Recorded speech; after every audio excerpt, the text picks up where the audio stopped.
As células, elas precisam se comunicar, elas precisam passar informações, elas recebem informações. Tudo isso acontece por meio da sinalização celular. Eu imagino que você deve pensar que em organismos unicelulares essa conversa entre as células seja algo simples. E realmente pode até parecer simples, porque as células basicamente respondem ao estímulo do meio. Então vamos pensar em uma única célula que seja um ser vivo, uma alga, por exemplo, ou uma bactéria. Bem, ela vai responder a um estímulo do meio, como por exemplo a luminosidade. Algumas plantas, algumas algas, elas tendem a ter uma característica de se movimentar, elas criam bolhas, vacúolos com ar, e isso faz com que elas boem e alcancem a superfície de um lago, por exemplo. Isso porque para elas existe o fototropismo. Elas precisam estar numa região com luz para que elas possam fazer a fotossíntese. Bem, esse é um exemplo de um tipo de resposta. Que mais? As células, elas podem se mover em direção aonde tem disponibilidade de oxigênio. Isso é uma quimiotropia e dentro dessa característica eu tenho aí um conjunto de respostas a um estímulo do meio.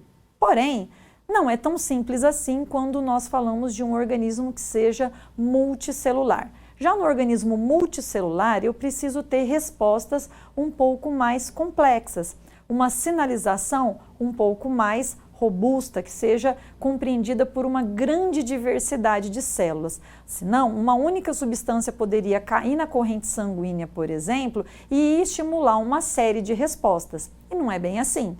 Na verdade, nós temos hormônios, nós temos substâncias, nós temos sinalizadores que vão buscar o seu alvo específico. Mas será que é assim para todos os organismos vivos? De forma alguma. Quanto mais complexa a organização do ser vivo, nós podemos dizer, por exemplo, para a espécie humana, mais complexo também são esses sinais, esse mecanismo de sinalização.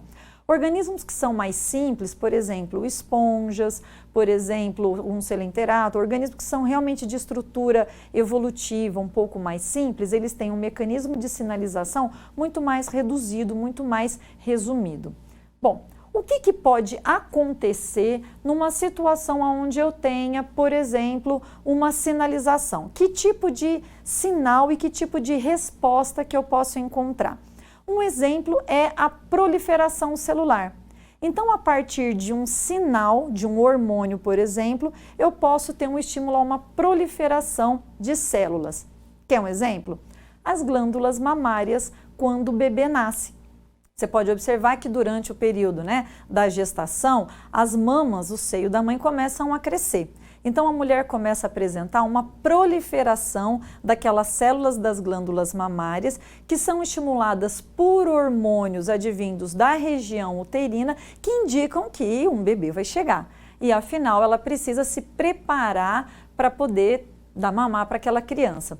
Que tipo de modificação que essas células são observadas? Elas aumentam em número, aumentam em tamanho, aumenta também a vascularização e o sinal que nós temos, que é o hormônio, leva como uma resposta a uma maior produção, por exemplo, de leite. Então, as células ficam todas preparadas e já pré-condicionadas para a produção de leite. Se você já deve ter observado, quem aí já foi mãe, ou é mamãe, sabe que chegando aí ao final da gestação já pode até começar a sair um pouquinho aí de algum fluido das glândulas mamárias, Isso porque ocorre essa proliferação. Isso acontece para sempre? Não. Depois de um certo tempo, depois do período de amamentação, normalmente após 1, 2 anos que o bebê nasceu, já começam a diminuir e começa a reduzir o número de células nessas condições.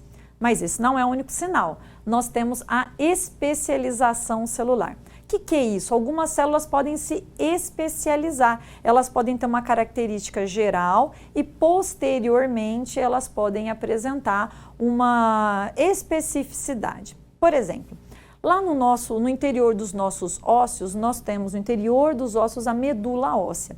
A medula óssea é um tecido esponjoso com células que se dividem e formam os diferentes tipos celulares que estão presentes no nosso sangue.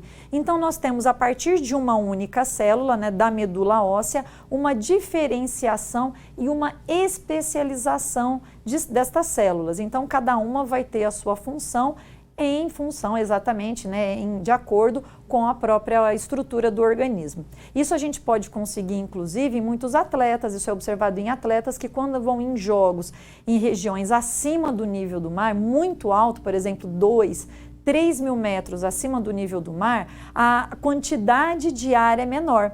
Então, se eles simplesmente saíssem, por exemplo, de regiões litorâneas e fossem para essas regiões, por exemplo, em Cusco, a 2, 3 mil metros de altitude, eles não iriam conseguir praticamente respirar. Ia ter a sensação de falta de ar ou falta de oxigênio. Na verdade, como o ar é muito rarefeito, precisa ter uma quantidade maior de hemácias para compensar aquele pouco oxigênio. Como que essas populações sobrevivem? Bom, quem vive lá e quem migra para lá precisa ter uma fase, né, de aclimatação ou de condicionamento, aonde o próprio organismo, em função do déficit de oxigênio, então tem pouco oxigênio, isso já é uma sinalização. A baixa quantidade de oxigênio sinaliza as células da medula óssea e estimula elas a uma maior produção de hemácias. E aí sim, a maior quantidade de hemácias é responsável, por exemplo, para aumentar a oxigenação e o atleta, por exemplo, conseguir uma boa performance. Veja que nós já falamos aí, né, de um mecanismo de sinalização que envolve tanto uma resposta a uma condição do meio, né, uma resposta externa, como uma resposta interna, que é a especialização para a produção de uma maior quantidade de hemácias. Da mesma forma, se ocorre um processo inflamatório, a mesma medula óssea, essa que produziu mais hemácias, também pode se especializar e produzir mais células que são chamadas aí de células de defesa do organismo nessas condições. O que mais que pode acontecer? Nós temos interações celulares. Essa interação acontece, por exemplo, né, a sinalização acontece na presença de um mecanismo chave-fechadura. Também, como citamos, no processo de inflamação, onde eu tenho a produção, a observação, né? Eu tenho receptores específicos que vão se aderir às células que estão inflamadas e, portanto, precisam ser, né, fagocitadas. Eu tenho a interação, né, uma sinalização que pode levar a um movimento celular.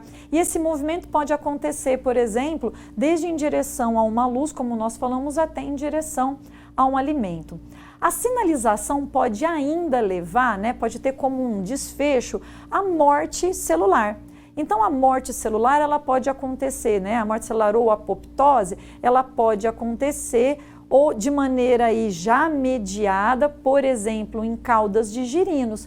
A apoptose que acontece é justamente durante o processo de desenvolvimento desse organismo, que enquanto ele está na água, ele tem uma cauda e conforme ele vai se desenvolvendo, essa cauda vai regredindo e aquelas células, por apoptose, vão morrendo, aquele material vai sendo reaproveitado, vai sendo digerido por outras células e aí eu tenho então a formação do sapo, né, ou de uma rã sem aquela cauda original.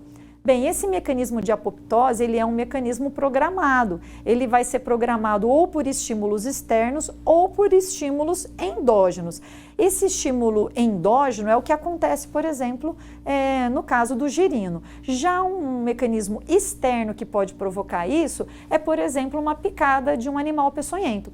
Uma picada de um animal peçonhento vai levar aquela célula à morte não por uma programação interna, mas, no caso, por um estímulo de uma toxina que desestabiliza a membrana plasmática e essa desestabilização leva, então, a essas características de morte da célula. A célula se programa para estar morrendo. Mas como que essa sinalização acontece? Eu tenho células-alvo e células que são chamadas, né, que vão produzir proteínas, e essas proteínas receptoras, então, reconhecem esses mensageiros externos de forma altamente específica.